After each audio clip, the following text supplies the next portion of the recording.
আর আমি কড়াইটা গরম হয়ে গেছে, আমি দিচ্ছি প্রথমে সর্ষের তেল। একটু বেশি করে তেলটা দিতে হবে, কারণ মাথাটা রয়েছে অল্প তেলে ভাজা যাবে না। আমি তেল একটু বেশি করেই দিলাম, আর একটু দিয়ে দেবো।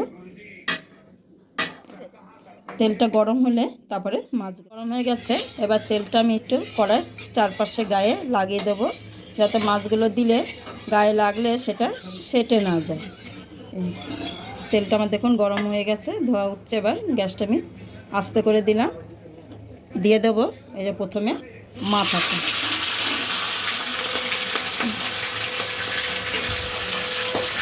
একটু ঢাকা দিয়ে দিয়ে ভাজতে হবে, নাইলে দেখুন এই যে মাছের মাথাটা আমি ভেজে তুলে নিয়েছি। দেখুন হালকা করে, খুব কড়া করে ভাজা হয়নি, এই যে ভেজে তুলে রেখেছি। এবার এই মাছগুলো সব ভেজে নেব। এই দাদা পিসগুলো রয়েছে, দেখুন দেখুন দাদা পিস।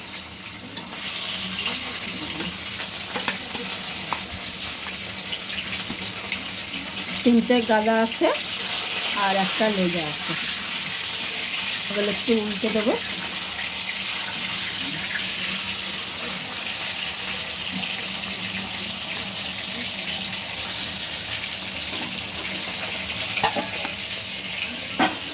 এবার গ্যাসটা জোরে করে মাছগুলো লাল করে ভেজে তুলে নেব। একদিকে আমার এই যে ভাজা হয়ে গেছে, ওপর দিকটা এবার নিচের দিকে করে দেবো। এইভাবে দুদিকে লাল করে ভেজে তুলে নেব।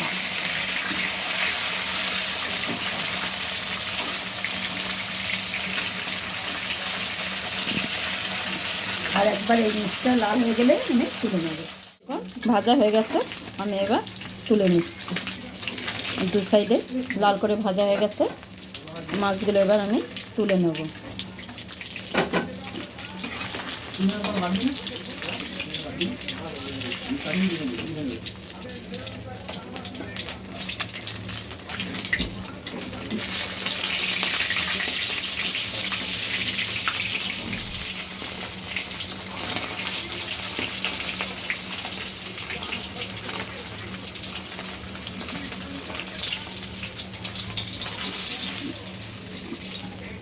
লেজারটা ভাজা গেছে। এবার আমার এই যে মাছগুলো ভাজা হয়ে গেছে। এবার এই ভাজা তেলের মধ্যে আমি দিয়ে দেবো এই যে পটল আর আলুটা কেটে রেখেছিলাম, সেটা এটাও ভেজে তুলে নেব। পটল আলুটা আমি ভেজে তুলে নেব। পটল আলুগুলো ভাজা হয়ে গেছে, এবার আমি তুলে নেব।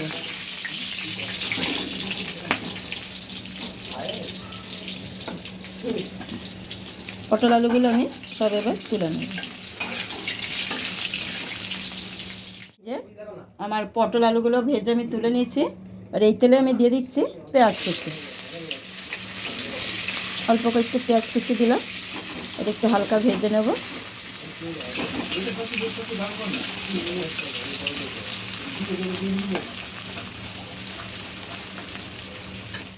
টমেটো কাটা, দানা ছেড়ে টমেটো দিলাম।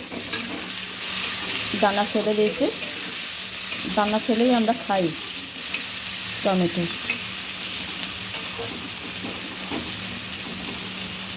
হালকা একটু ভেজে নেব। দিয়ে দেবো একটু পেঁয়াজ বাটা। পেঁয়াজ বাটাটা দিলে একটু ঘন হবে।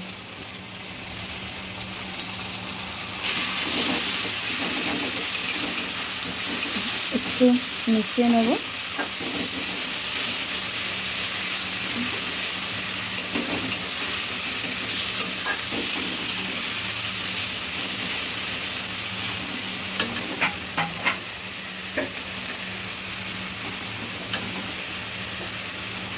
এবার দিয়ে দেবো আদা রসুন আর কাঁচা লঙ্কা বাটা একসঙ্গে ছিল, সেটা দিয়ে দিচ্ছি।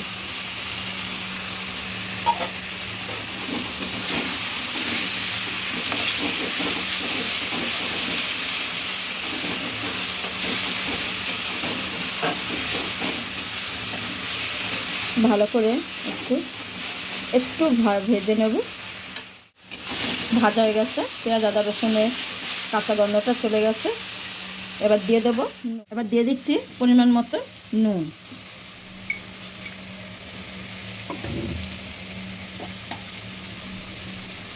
দিয়ে দেবো পরিমাণ মতন হলুদ গুঁড়ো,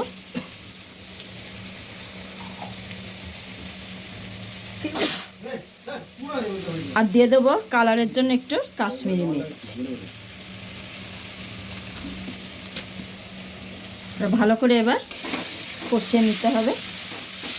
একটু জল দিয়ে দেবো।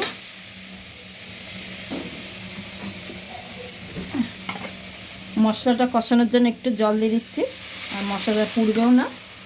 এটা একটু জল দিয়ে ভালো করে কষিয়ে নেবো, তেল ছাড়া পর্যন্ত এটাকে কষাবো। এবার আমার মশলাটা কষা হয়ে এসছে, তেল ছেড়ে গেছে এই যে মশলা থেকে।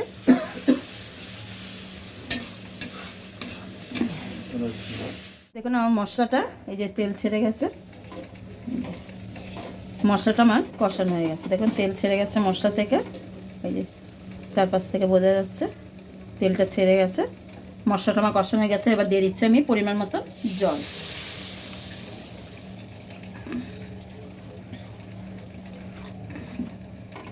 একটু হালকা ঝোল ঝোল থাকবে, একটু জল দিলাম বেশি করে, গুলো সেদ্ধ হবে, জলটা অনেকটা কমে যাবে।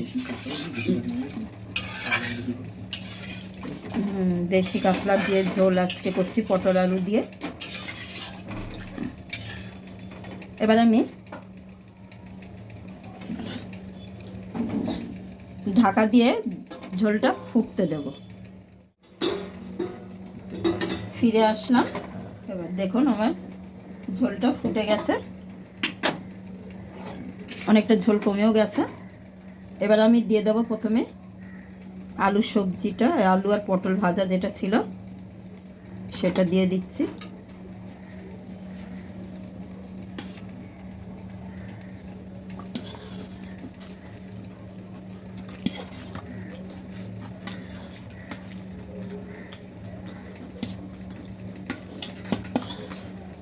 আলু আর পটলগুলো প্রথমে দিয়ে দিলাম। এবার দিয়ে দেবো মাছগুলো।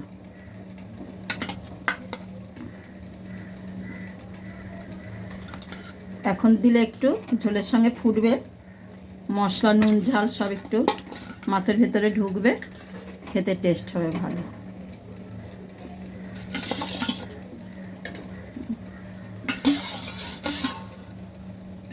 সব মাছগুলো দিয়ে দিলাম। এবার ঢাকা দিয়ে আবারও ফুটতে দেবো ঝোলটা।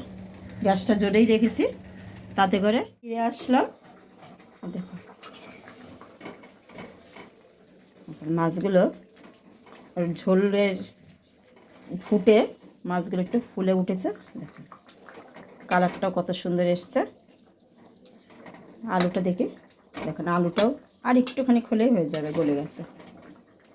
উল্টে দিলাম। এবার উল্টে যে মাছটা আবার ফুটবে, তাহলেই আমার ঝোলটা রেডি হয়ে যাবে। আর ঢাকা দিয়ে আর কিছুক্ষণ রেখে ফিরে আসলাম। দেখুন আমার রান্নাটা হয়ে গেছে। দেখুন আলু গলে গেছে, ঝোলটা অনেকটাই কমে গেছে, যেটুকু দরকার আমার সেটুকু হয়ে গেছে। এবার আমি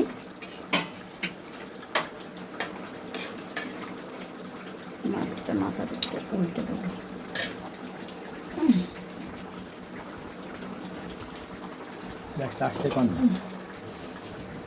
গ্যাসটা আস্তে করে দিয়ে এবার আমি ধনে পাতা দেব।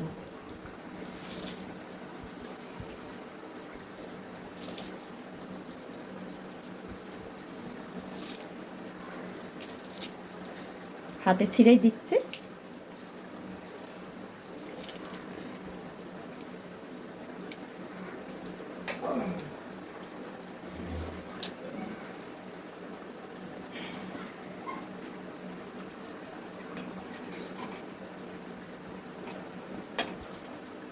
এবার আমার এটা রেডি হয়ে গেছে রান্নাটা। আমি ঢাকা দিয়ে এবার গ্যাসটা বন্ধ করে স্ট্যান্ডিং টাইম দেখুন তেলটা উপরে ভেসে উঠেছে, কত সুন্দর। এবার আমি কালারটাও ভালো এসছে। এবার আমি একটা পাত্রে ঢেলে নেব।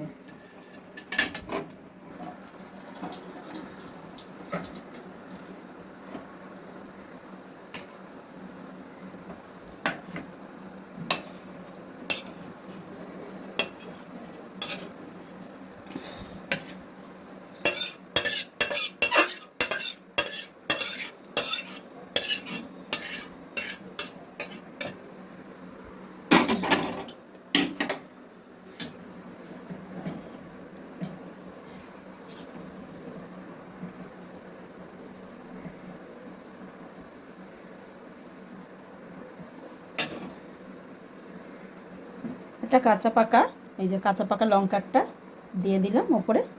দেখো কত সুন্দর লাগছে দেখতে, খেতেও কিন্তু খারাপ হবে না। আপনারা ঘরে খেয়ে বলবেন। ভালো লাগলে লাইক শেয়ার করবেন, কমেন্ট করে জানাবেন, আর ফলো করবেন পেজটা, সাবস্ক্রাইব করতে ভুলবেন না। Thank you. দেশি কাতলা মাছের পটল আলু দিয়ে ঝোল রেডি। আবার কে বলবি?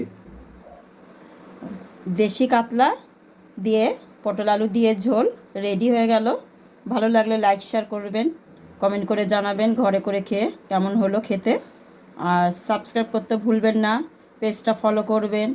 আর পেজটা ফলো করে আর সাবস্ক্রাইব করে আমার পাশে থাকবেন। Thank you.